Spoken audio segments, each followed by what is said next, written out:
এই ভিডিওটা হচ্ছে বগালাকে যাওয়ার পথের কিছু অংশ। আমরা বান্দরবন শহরে ছিলাম, সেখান থেকে রাজস্থলী ঘুরে দেন হচ্ছে আমরা বগালাগের উদ্দেশ্যে রওনা হই।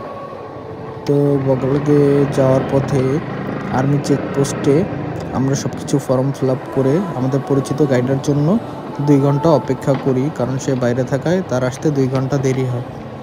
এরপরে হচ্ছে তাকে নিয়ে আমরা বগালাগের উদ্দেশ্যে রওনা হই।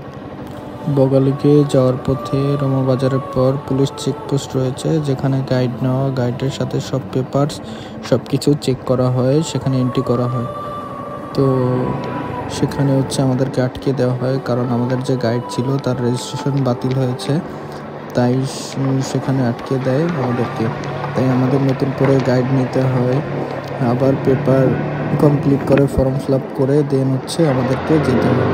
এর জন্য আমাদের ওখানে আরও 1.5 ঘন্টা দেরি হয়ে যায়।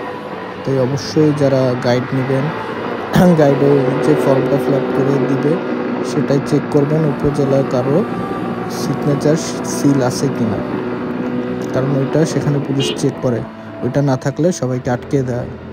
তো এইসব করতে করতে আমাদের রাত হয়ে যায়।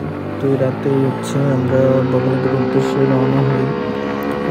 হয়তো আমাদের একটা দিন মিস হয়ে যাবে, আমাদের দেরি হয়ে যাবে, কষ্ট বেড়ে যাবে, যে কারণে হচ্ছে আমরা এই রাতেই বগালাগের উদ্দেশ্যে রওনা হই। প্রায় 16 কিলো পথ হচ্ছে আমরা এই রাতের আধারে বাইক রাইড করে যাই। একটু মনের মধ্যে ভয় কাজ করতেছিল, কারণ কয়েকজন ছিল পাহাড়ে একদমই নতুন। আর রাতেবেলা আমাদেরও রাইড করতে একটু ভয় লাগতেছিল, কারণ অপরিচিত পথ, আবার পাহাড়, এর জন্য সবার মনে একটু আতঙ্ক ছিল। আর এই যে কাটাপাড়, এখানে 2টা বাইক অ্যাক্সিডেন্ট করে আহত হয়ে যে অনেকে বসে আছে, এই যে একজন শুয়ে আছে।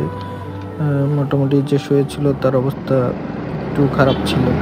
তো এটা দেখে আমরা ভয় পেয়ে গেছিলাম যে আমাদের পরিচিত কেউ ছিল কিনা, কারণ আমরা সবাই একসাথে ছিলাম না, অনেকে আগ পিস করেছিলাম, আবার অনেকে ভুল রোডে ঢুকে গেছিল।